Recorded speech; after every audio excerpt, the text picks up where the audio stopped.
Lady, let me save you the trouble and tell you right now. The welfare office is 3 blocks down the street. This is not a charity desk. We don't hand out food stamps here. And we don't let people like you walk in off the sidewalk and pretend they belong in this bank, because I've seen your kind too many times. Fake IDs, fake stories, fake accounts, trying to take money that isn't yours, and I'm not about to let you embarrass this institution by running some cheap scam right in front of me. Those words crashed through the marble lobby like a slap to the face, every syllable dripping with disdain, loud enough for the customers in line to stop what they were doing and turn their heads. Before I take you deeper into this story, where are you watching from? Comment below, subscribe, and like so more people hear this story. Now let us step into the moment when those words lit the spark that no one in that bank would ever forget. Alicia Morgan stood perfectly still in front of the counter, her breath steady but her heart pounding, because she knew the insult was not just meant for her. It was meant to define her, to remind her that no matter what she had achieved, some people would always see only her skin. At 42 years old, she had been through trials tougher than this. She had argued in federal courts. She had built a billion-dollar investment group from scratch. She had sat across the table from men who thought she didn't belong and out-negotiated every one of them. But the cruelty of a small-minded teller in the middle of a crowded lobby still stung, because it wasn't just private disrespect. It was public humiliation. The teller's name was Tom Reynolds, a man with 12 years at the bank and a record of customer complaints that his supervisors had quietly buried, and now he sat behind the counter with his chin high, smirk widening as if he had just scored a personal victory.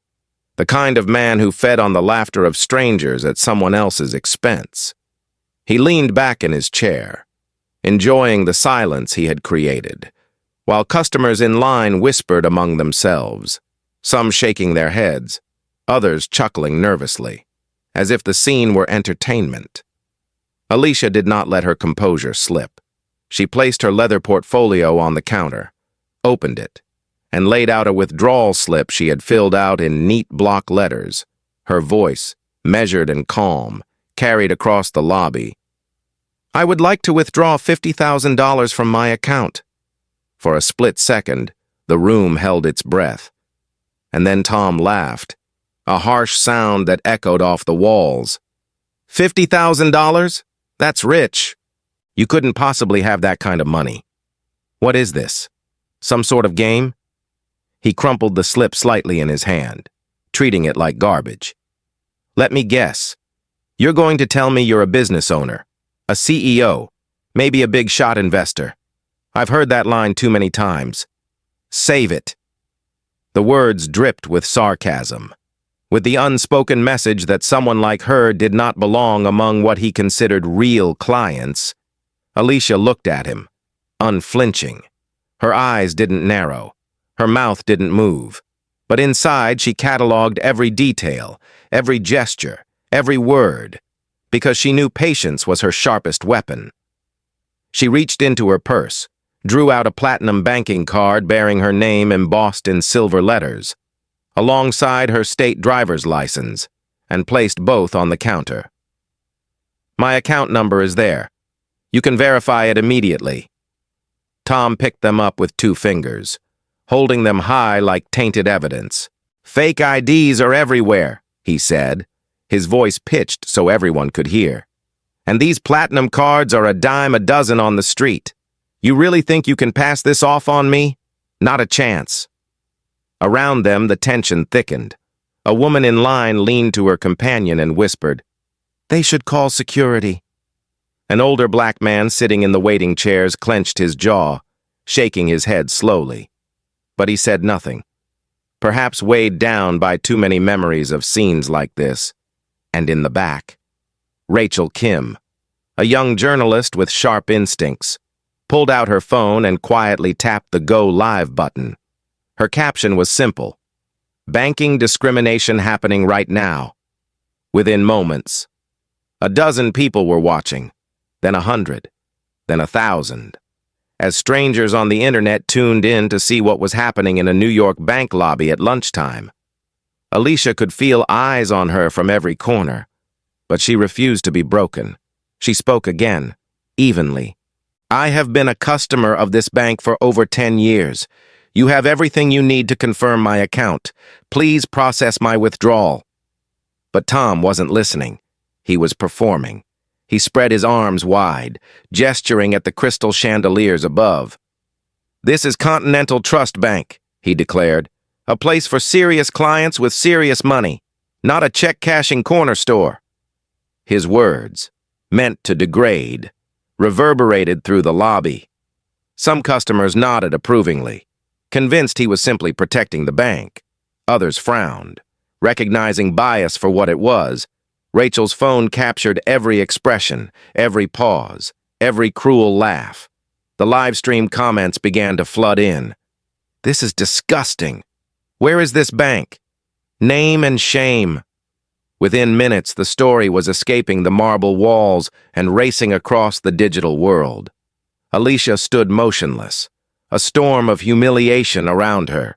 But her calm presence created its own gravity. She had not raised her voice, not snapped back, not given them the satisfaction of seeing her shaken. She understood something the teller did not. Every second of this was being documented, every insult was being preserved. And very soon, those words, those sneers, those assumptions, would turn back on the people who had uttered them. For now. She simply stood, dignified, waiting. The audience in the lobby didn't know who she was, and neither did Tom. But they were about to find out. The sound of his laughter had not yet faded when the sharp click of heels struck the marble floor, cutting through the murmurs like a drumbeat. And from her glass office near the back stepped Karen Whitfield, the branch manager, a woman known among staff for her strict rules and her sharper tongue. And she walked with the authority of someone convinced her job was to protect the bank at all costs, not to serve the customers in front of her. She paused by the counter, her arms folded across her chest, and asked in a tone that was already decided, "What seems to be the issue here?" Tom was quick to answer, eager to prove his loyalty. "This woman is trying to withdraw an unusually large sum, $50,000, and her documents are suspicious. I've seen multiple red flags." He said it with the confidence of someone who knew his superior would back him up. And Karen did not disappoint.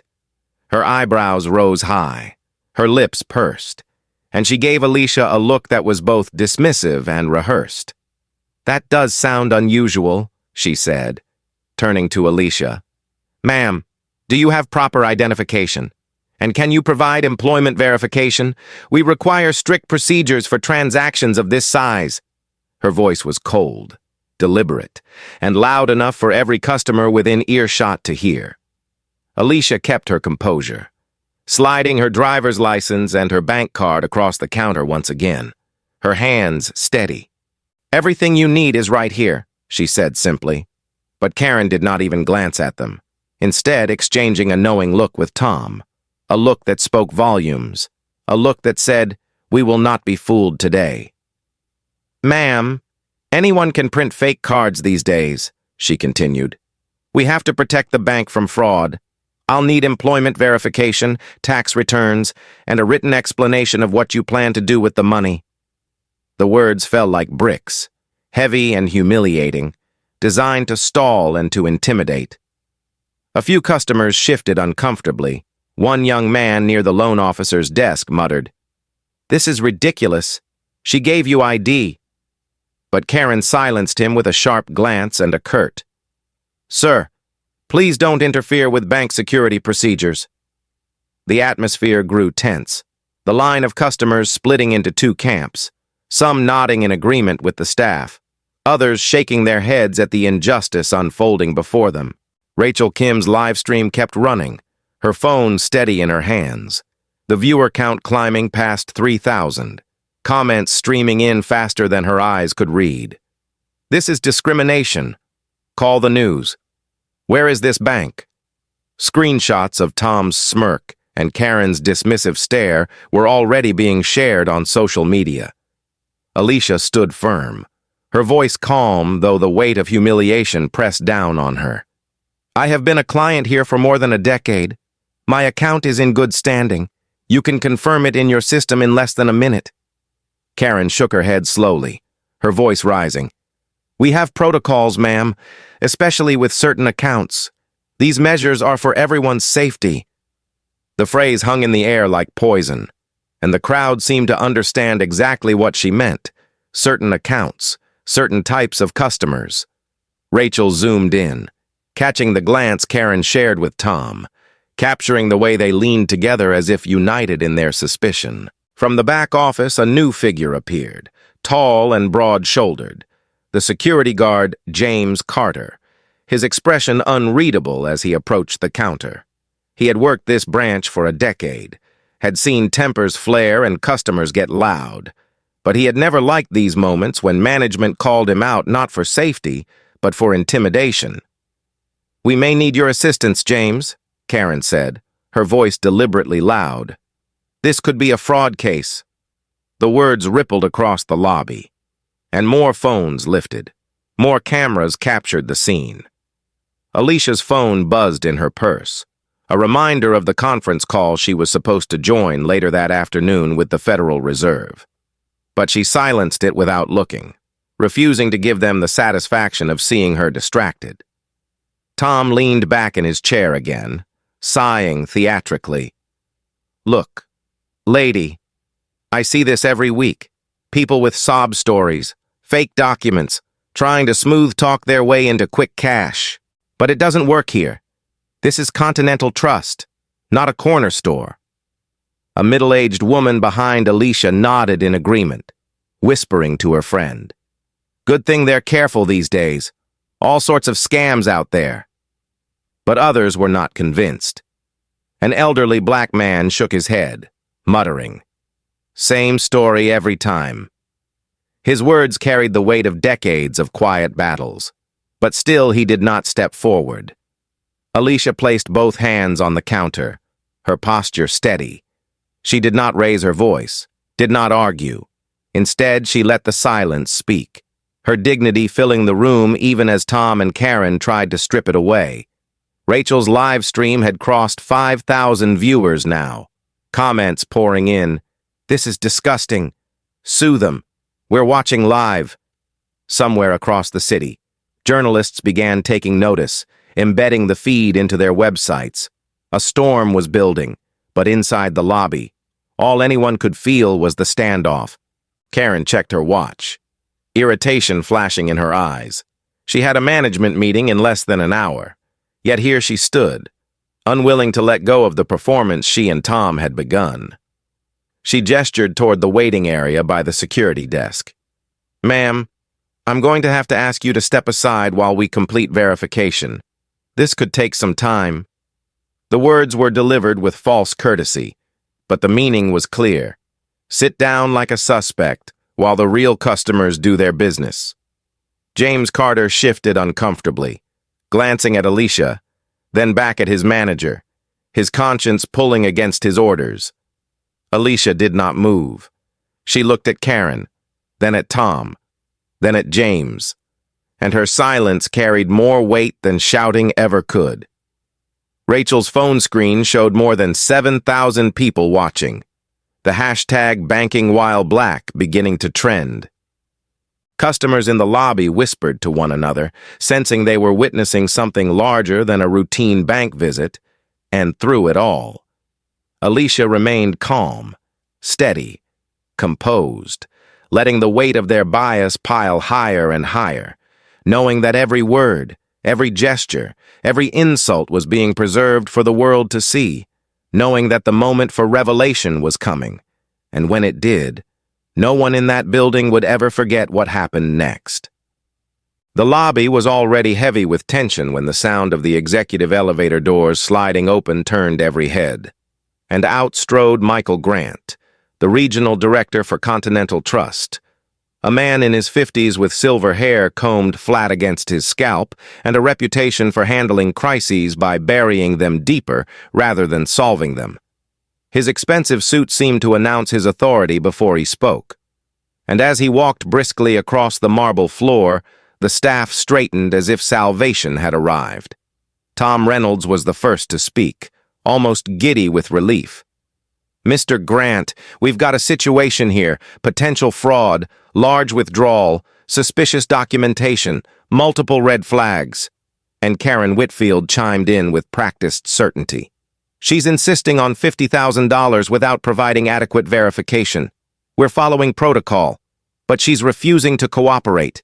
Michael's eyes fell on Alicia, then on the growing circle of customers watching, then on the row of phones lifted high, recording every angle of the confrontation, and his jaw tightened, not out of empathy, but out of recognition that whatever was happening was already spiraling beyond his control.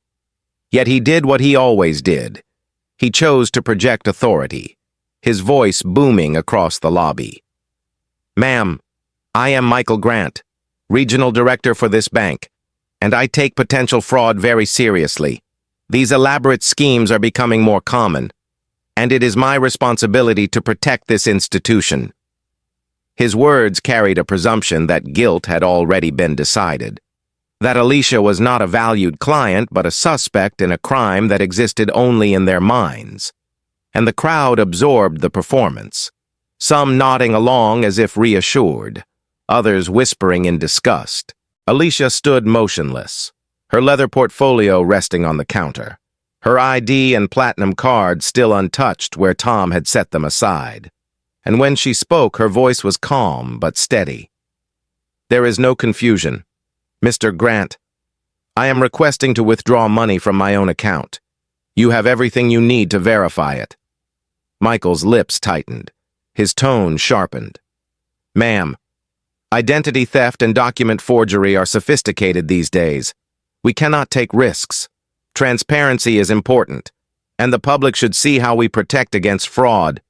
He deliberately rejected the guard James Carter's quiet suggestion to move to a private office, insisting instead on making Alicia an example in front of everyone.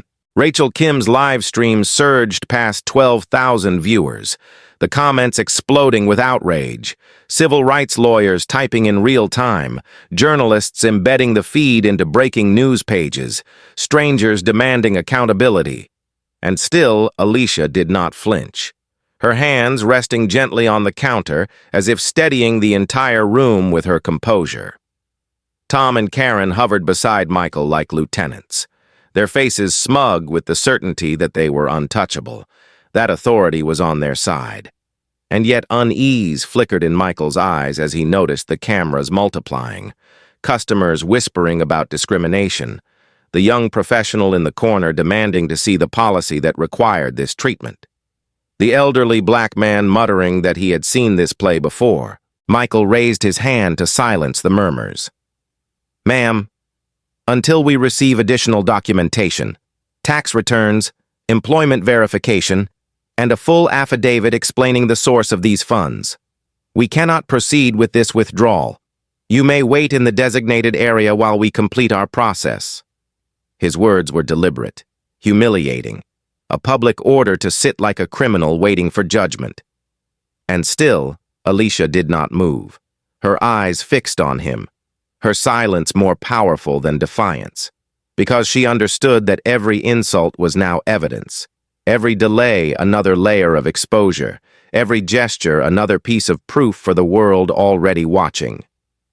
Rachel's phone buzzed with notifications, her stream climbing toward 15,000 live viewers, hashtags spreading across platforms, hashtag banking while black flashing on screens, screenshots of Tom's smirk and Karen's sneer being shared with captions demanding justice. Michael felt the weight of attention growing heavier by the second, but instead of backing down, he leaned into his role, trying to control the narrative. "Ladies and gentlemen, you are witnessing how seriously Continental Trust takes fraud prevention. This institution will not be compromised by criminals posing as customers." His declaration was meant to reassure the crowd, but instead it fueled the storm online, lawyers tweeting that no law authorized such treatment, activists calling for immediate accountability, customers in the lobby exchanging uneasy glances as the line between caution and cruelty became impossible to ignore. Alicia's phone vibrated again in her purse. Messages from her assistant, from board members, from her lawyer who had already seen the live stream and was offering to intervene. But she ignored them, her patience deliberate, her calm presence a contrast to the noise around her. James Carter shifted again, torn between his duty as security and his conscience as a man who recognized injustice when it stared him in the face, his silence heavy, his discomfort visible to anyone paying attention. Michael glanced at him and snapped. "Officer Carter, stay alert. This may escalate," trying to turn his unease into compliance. But James only nodded stiffly, his eyes betraying the conflict within. The crowd inside the bank grew restless, some frustrated at the delay, others outraged by the discrimination. And outside on the street more people were gathering, alerted by the live stream, curious bystanders pressing against the glass to see the spectacle. Michael straightened his tie. Karen crossed her arms. Tom smirked again, and all of them believed they had boxed Alicia into submission. Yet the woman before them, calm and silent, was already rewriting the story, her dignity carving cracks into the facade of their authority. She knew what they did not, that the humiliation they thought they controlled was already slipping from their hands, already turning into the evidence that would undo them. And as she waited, steady and unbroken, the clock overhead ticked closer to the executive board meeting scheduled upstairs, a meeting that none of them realized she was expected to attend, and the stage was quietly being set for the revelation that would turn their arrogance into ashes. The overhead speaker crackled with another reminder. "Executive board meeting, 15 minutes. And those words seemed to echo louder in Alicia's mind than the insults circling around her, because she knew the moment to act had arrived. And with deliberate calm, she reached down, opened her leather portfolio, and slowly withdrew a single business card. Her movements measured, her face unshaken, and the crowd leaned forward instinctively as if sensing a change in the air. Rachel's live stream capturing every flick of her wrist, every detail of the embossed lettering glinting under the lobby's lights. Alicia placed the card gently on the counter in front of Tom Reynolds, who glanced down, dismissive at first, then squinted as he read aloud with his mocking tone. "Alicia Morgan, Chief Executive Officer, Morgan Capital Group." His laugh cut through the silence. "Oh, come on. They sell fake business cards by the dozen these days. You really think this proves anything?" He flicked it back toward her as if tossing away a piece of trash. But then Michael Grant stepped closer, curiosity prickling at the back of his mind, because the name was familiar, the weight of the cardstock unusual, the precise font stirring a memory from recent corporate briefings he had half ignored. His eyes narrowed as he picked it up again, reading more carefully this time. "Morgan Capital Group," he murmured, the name tasting different now, because it was tied to one of the largest investment firms on the East Coast, a firm with billions under management. Alicia did not flinch, did not rush. She simply reached into her portfolio again and produced a second card. This one heavier. This one bearing the Continental Trust Bank logo itself, alongside fine print that made Michael's face drain of color, legal text declaring her status as a board member, a preferred shareholder, Series A, with full voting rights. Rachel zoomed her camera in, the live stream viewers watching as Michael's hands trembled slightly while he read and reread the words, as if hoping they might change before his eyes, his voice cracking when he whispered, You're on the board." And Alicia's reply was calm but devastating. "I don't just sit on the board. Mr. Grant, Morgan Capital Group owns 29% of Continental Trust, making us the largest single shareholder of this institution." The words dropped like a hammer. The lobby gasped collectively, the murmurs of disbelief swelling into a chorus. Tom's mouth fell open, the smirk wiped clean, the business card slipping from his fingers to the counter. Karen Whitfield took an instinctive step back as if the documents burned. And James Carter, the security guard who had stood torn for so long, closed his eyes briefly and nodded to himself, recognition dawning that he had known this woman's face from corporate newsletters, from annual shareholder reports, from the very posters hanging in the employee break room. Rachel's live stream exploded, her viewer count leaping from 15,000 to over 30,000 in less than a minute, comments pouring in at lightning speed. She owns the bank. Plot twist of the century. They harassed their own boss. Screenshots of Tom's smug grin now paired with captions branding him the face of systemic bias. Alicia remained steady, her voice calm but sharper now, the tone of a woman who had carried power quietly and was done pretending. For the past 8 months, I have been conducting anonymous visits to our branches, documenting how customers are treated when they do not announce who they are. Today's interaction was designed to test frontline service protocols. And you, Mr. Reynolds, and you, Ms. Whitfield, have provided more data than I could have imagined. Michael's face tightened, panic flooding his features as he realized the full scope of what had just unfolded. And still, Alicia continued, each word a scalpel cutting deeper. What you thought was a simple humiliation of a customer has instead become a case study in discrimination at the highest levels of this bank. And it has been documented in real time. For regulators, for investors, and for the public. The crowd in the lobby shifted. Those who had earlier whispered in support of the staff now shrinking back, embarrassed, horrified that they had sided with prejudice, while others who had defended Alicia quietly straightened, vindicated, their voices rising in applause that began in scattered claps but grew stronger as customers realized the magnitude of what they were witnessing. Tom stammered, "Ms. Morgan, I was just following procedure." His earlier arrogance reduced to desperation, his eyes darting to the cameras now fixed on his pale face. But Alicia turned her gaze on him, steady and unblinking. "Show me the written policy that instructs you to treat black customers as criminals until proven otherwise. Point to the manual that authorizes racial profiling." Tom opened his mouth, but no sound came out. His 12 years of practice at intimidation worthless now, his silence more damning than any confession. Karen tried to recover, her voice trembling. "Perhaps we can resolve this internally, through proper channels." But Alicia cut her off, her authority unmistakable. "This matter became external the moment you attempted to humiliate a shareholder in public, and the live stream is already ensured that regulators, journalists, and investors are watching."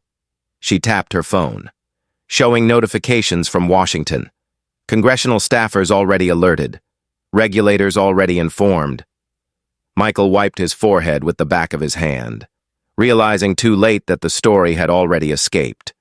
That damage control was no longer possible, that the very foundation of his career was crumbling in real time. Rachel's viewer count climbed to 40,000, major news outlets embedding the feed live, hashtags trending worldwide, the moment immortalized as the most expensive customer service failure in banking history. Alicia opened her portfolio again, spreading out confidential documents across the counter, quarterly reports, discrimination complaint logs, legal briefs prepared by her attorneys, the data undeniable. 62 formal complaints in 8 months, 81% involving customers of color, patterns of neglect at branches under Karen's supervision, failures of oversight under Michael's regional leadership, each page another nail in the coffin of their credibility. The crowd murmured louder, the applause growing bolder, until the sound of clapping filled the lobby like thunder, drowning out the protests of staff who realized too late that their power had vanished, that the balance had shifted forever. Alicia lifted her chin slightly, her calm voice carrying over the noise. "Ladies and gentlemen, this concludes the test of Continental Trust's customer service protocols, and the results will be presented to the board upstairs in a matter of minutes." The finality of her words froze the staff in place. Tom, pale and sweating, Karen clutching her badge as if it might save her. Michael staring at the documents like a man who had just seen his career dissolve. And James Carter standing straighter now, as though a weight had been lifted from his conscience, his respect for Alicia visible in his steady gaze.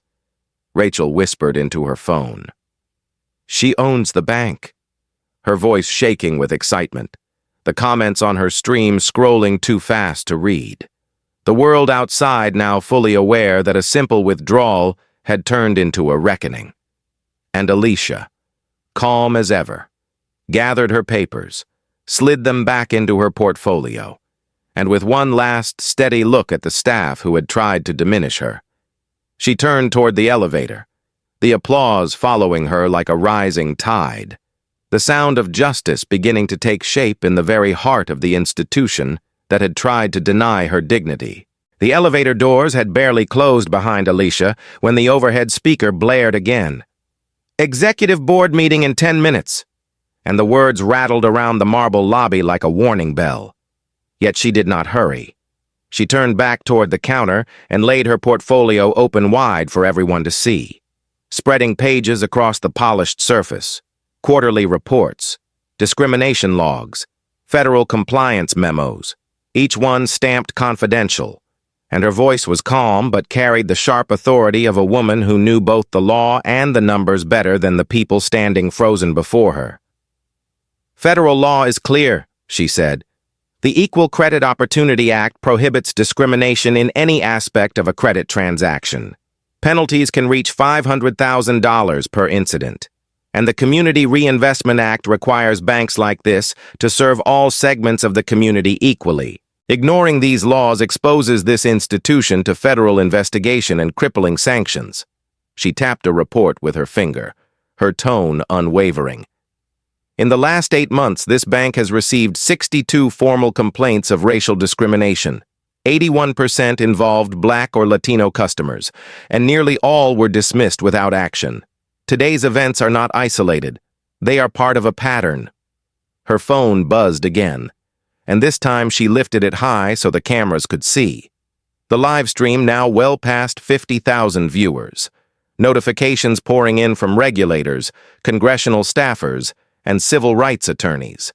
Her voice steady as she explained. "This live stream has already been flagged by the Federal Reserve's monitoring system.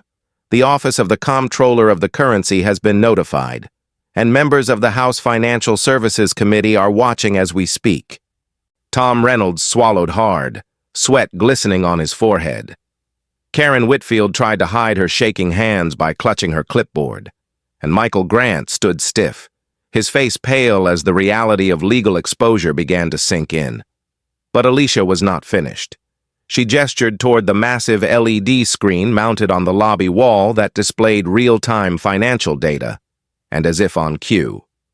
The ticker for Continental Trust flickered red, showing the stock down 5.1% in after-hours trading, a loss of over $400 million in market value in less than an hour. Gasps rippled through the crowd, customers whispering in disbelief as the collapse played out before their eyes. Rachel zoomed her phone in on the screen, her viewers hammering the comments. "Look at the stock drop. Investors pulling out. This is historic." Alicia's voice cut through the noise. "This is the cost of discrimination. Gentlemen, this is what happens when bias is allowed to flourish unchecked. The market punishes arrogance faster than any regulator. And right now, every institutional investor from BlackRock to Vanguard is watching how this bank responds." She pulled another sheet from her portfolio, a letter marked pre-authorization. "Morgan Capital Group has standing authority to divest our position immediately in cases of documented bias. We control 29% of this bank. And if we sell, the rest of the market will follow. The flight of capital could erase billions in value before tomorrow's opening bell." The weight of her words settled like a stone. Tom looked like he might faint. Karen's lips parted, but no defense came, and Michael finally spoke, his voice cracking. "Ms. Morgan, perhaps we should move this discussion to the boardroom." But Alicia shook her head, her tone sharper. No. Transparency is important. Remember, you insisted that the public should see how seriously you take fraud investigations. Now they will see how seriously you take accountability. Applause broke out in scattered bursts from customers who had witnessed her humiliation turn into triumph, their claps echoing louder as others joined, until the sound filled the lobby, drowning out the nervous murmurs of staff. Rachel's live stream count ticked past 70,000. Major networks embedding the video live. Financial journalists tweeting headlines in real time. Bank CEO humiliated shareholder who owns 29%. Continental Trust stock plummets amid discrimination scandal. And civil rights leaders calling for congressional hearings. Alicia lowered her voice, but the intensity sharpened, each pause deliberate. You treated me like a criminal for asking to withdraw my own money. You dismissed my identification. You mocked my profession. You paraded me as an example of fraud when the only fraud was the culture of bias you have allowed to thrive. This is not just a customer service failure. This is a violation of federal law and corporate duty. She gathered the documents into a neat stack, slid them back into her portfolio, and closed it with a soft click that sounded final. Then she looked each of them in the eye. Tom first, then Karen, then Michael, her gaze steady, unyielding. Your actions have already cost this institution nearly $500 million in market value. But the greater cost is to the dignity of every customer who has ever walked into this bank and been treated as less than human. The silence that followed was suffocating. No one dared to move. No one dared to speak. Even James Carter, who had been torn all along, simply stood straighter, his eyes fixed on Alicia with quiet respect.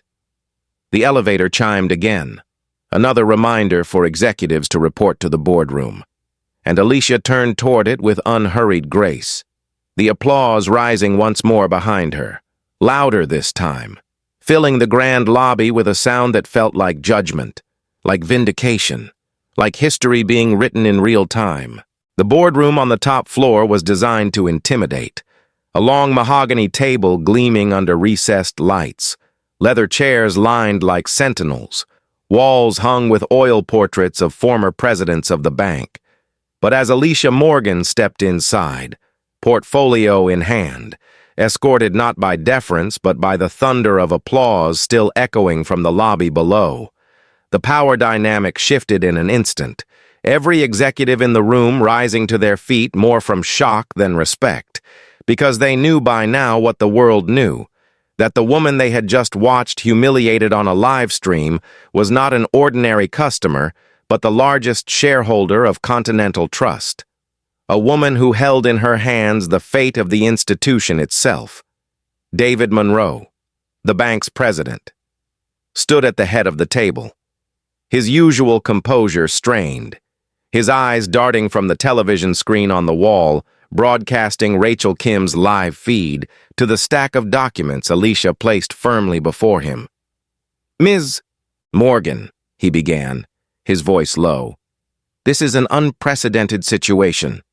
But she raised her hand slightly, stopping him mid-sentence, her tone calm but razor-sharp.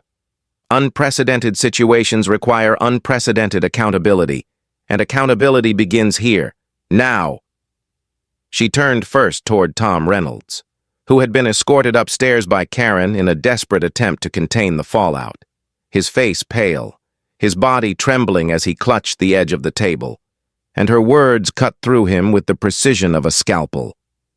Mr. Reynolds, your 12 years of employment at this institution end today, effective immediately. Your record of discriminatory complaints was ignored, but your behavior today has been broadcast to millions. You are hereby terminated for violation of federal anti-discrimination laws and for causing reputational and financial harm to Continental Trust. Tom tried to stammer a defense. I was just following. But Alicia's gaze silenced him, and David Monroe nodded grimly, already signing the dismissal papers that had been drafted within minutes of the scandal breaking. Then she turned her eyes on Karen Whitfield, whose arms were crossed tightly, Her jaw clenched as if defiance could shield her, and Alicia's voice was steady but devastating. "Ms. Whitfield, as branch manager, you had a duty to intervene. Instead, you reinforced bias, escalated humiliation, and enabled misconduct. Your supervisory negligence has now placed this institution under regulatory scrutiny. You are suspended indefinitely pending full investigation. But for all practical purposes, your leadership here is finished." Karen's shoulders sagged. Her lips parted as if to argue, but the weight of the evidence left her mute, her eyes falling to the floor as the reality of her downfall settled in. Then Alicia looked directly at Michael Grant, the regional director, whose face was gray with dread, sweat forming at his temples, and her tone hardened further. "Mr. Grant, your pattern of dismissing discrimination complaints across multiple branches has been documented. Today's display of arrogance only confirms your unfitness to lead. Your position requires immediate review by the board, and I will recommend your resignation to prevent further damage." Michael swallowed hard, his voice breaking as he whispered, "Ms. Morgan, please, I was only trying to protect." But Alicia cut him off, her words precise. "You protected bias, you protected arrogance, and you protected a culture that devalues customers based on race, and now you will answer for it." The silence in the room was suffocating, executives shifting in their seats, some pale, some sweating, all of them realizing that the performance downstairs had become a trial in this room, and the verdicts were falling one after another. Then Alicia turned, her voice softening slightly as she addressed James Carter, who had been summoned reluctantly, but now stood straighter than he had in years, his security uniform crisp, his expression both anxious and hopeful, and her words carried not condemnation, but recognition. "Officer Carter, I saw your hesitation, your discomfort. You were placed in an impossible position, but your integrity shone through, and it will not go unnoticed. Effective immediately, you are being promoted to Director of Compliance and Customer Advocacy, reporting directly to the board. Your role will be to ensure that what happened today never happens again." James blinked hard, emotion flooding his eyes as the weight of her words sank in, the promotion catapulting him from a guard at the door to a voice in the boardroom, and scattered applause broke out around the table, executives nodding as though to prove they supported this new direction. Though many were still shaken to their core, then Alicia turned back to David Monroe, her portfolio open, her documents spread across the gleaming wood, and her voice carried the certainty of someone who had already won. "The market has spoken. Our stock is down over $400 million in value in a single hour.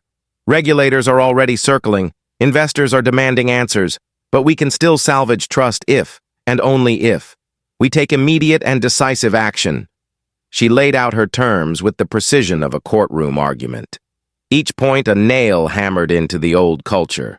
Mandatory bias training for every frontline employee, real-time AI monitoring of customer interactions to detect discrimination, creation of an independent civil rights ombudsman with power to terminate employees and revise policies, and a $25 million community investment fund to support minority-owned businesses and financial literacy programs. She paused only briefly, her eyes sweeping the room, her voice steady.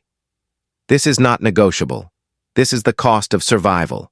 Fail to implement these reforms, and Morgan Capital Group will divest our 29% stake immediately, triggering investor flight that will collapse this bank before the next quarter." The board sat in stunned silence. Then one by one heads began to nod, hands raised in agreement, not because they wanted reform, but because they understood extinction was the alternative. And David Monroe, his hands trembling slightly, declared, "The board accepts Ms. Morgan's conditions unanimously. Implementation begins immediately." Outside the boardroom, Rachel Kim's live stream captured the breaking news, her viewers now cresting past 80,000 as she narrated breathlessly. She just fired the staff who humiliated her. She just forced the board to approve sweeping reforms. This is history, Alicia gathered her documents with deliberate calm, her portfolio snapping shut like a gavel striking wood. And as she turned toward the glass wall overlooking the city, the applause from below still faintly audible, she spoke the words that would define the moment. Accountability is not a request. It is a requirement. And it begins today. The weight of her presence hung in the room long after she walked out. The executives left behind, knowing the culture of silence and arrogance had just been shattered, replaced by a mandate for justice that would echo far beyond the walls of Continental Trust. 6 months later, the echoes of that Friday afternoon had not faded. They had deepened into a transformation that no one in the banking world could ignore, because what began as humiliation at a teller's counter had grown into a blueprint for accountability. And the name Alicia Morgan was now spoken in boardrooms, in congressional hearings, and in classrooms teaching future leaders about dignity and power. Continental Trust Bank had implemented every reform she demanded, not reluctantly, but urgently, knowing survival depended on it. And the results spoke louder than any press release. Discrimination complaints across all branches had dropped 49% in half a year. Minority business lending had increased 36%. Customer satisfaction scores had risen to levels never before recorded in the bank's history.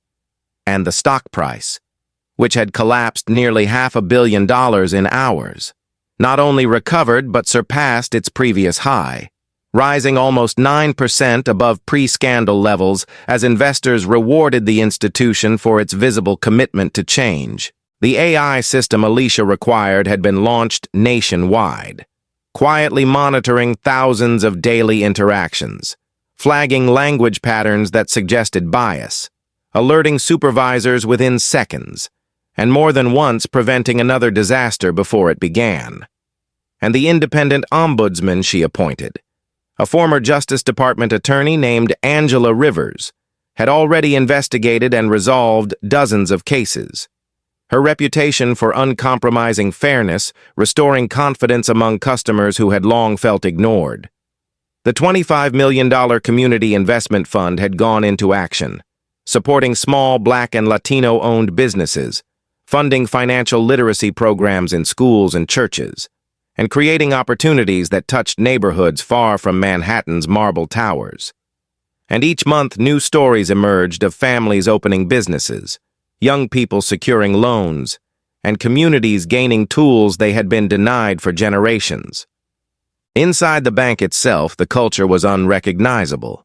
Every employee required to complete 40 hours of bias training, annual recertification mandatory, and many described the sessions as uncomfortable but eye-opening. One teller admitting on camera that he had never realized how often he made assumptions about customers based only on appearance. Another saying the training gave her the courage to call out a supervisor who tried to repeat old patterns. And at the center of it all stood James Carter, no longer a guard in a blue uniform, but the director of compliance and customer advocacy, his voice carrying weight in the boardroom, his perspective shaping new policies, his very presence a symbol of how integrity, once recognized, could be elevated. Rachel Kim, the journalist whose livestream had captured the nation's attention, had been hired as the bank's director of communications. Her documentary, The Day the Bank Changed, premiered at film festivals. Praised for showing how ordinary people with smartphones could hold institutions accountable. And her rise proved that transparency, once unleashed, could never be put back into a box. Tom Reynolds, the teller who had mocked Alicia, found work at a small credit union only after completing months of mandated training. And though humbled, he became a cautionary tale in workshops about unconscious bias, speaking reluctantly about the day arrogance ended his career, while Karen Whitfield disappeared from the industry altogether, her name forever tied to the scandal. Michael Grant resigned under pressure, his departure sending a message that leadership built on denial could not withstand the sunlight of exposure. For Alicia herself, the months that followed were not quiet.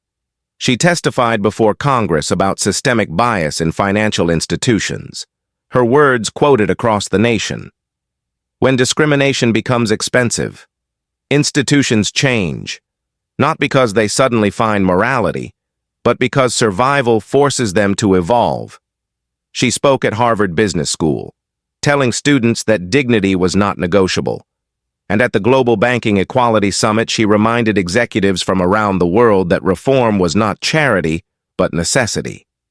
Declaring, "You cannot serve your shareholders if you do not first serve your customers with respect." Her schedule overflowed with invitations, but she never stopped reminding people that the victory was not hers alone. It belonged to every person who had ever been dismissed at a counter, every customer told their money was suspicious, every community forced to prove their worth twice over. And at home, she found quieter moments of meaning. One evening, her daughter Sophia handed her a school essay titled "What Justice Looks Like," in which she wrote, "Justice is when my mom walks into a bank and changes the rules for everyone." And Alicia, reading those words aloud at the kitchen table, felt the weight of her journey lift into something lighter, something hopeful. The applause that had begun in that lobby had never truly stopped. It had echoed into reforms, into opportunities, into a story retold in living rooms and classrooms across the country. A story of arrogance undone by patience, of cruelty defeated by calm, of dignity defended not with rage but with truth. The lesson was clear for anyone willing to listen. Respect is not optional. Dignity is not negotiable. And justice, though often delayed, can arrive in the most unexpected of ways.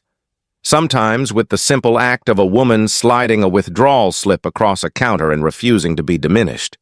As Alicia closed her portfolio one final time in that boardroom 6 months earlier, she had declared that accountability begins today. And half a year later, the results were visible not only in the bank's numbers, but in the lives of people who finally walked into branches across the nation and felt seen, heard, and respected. What started as humiliation became transformation. What began with cruel words ended with an institution rebuilt on accountability. And the legacy of that day was not just a victory for one woman. It was a model for an entire industry, proof that when bias is exposed and dignity is defended, justice has the power to reshape not only a bank, but a nation. Thank you for watching. Please like and subscribe for more stories.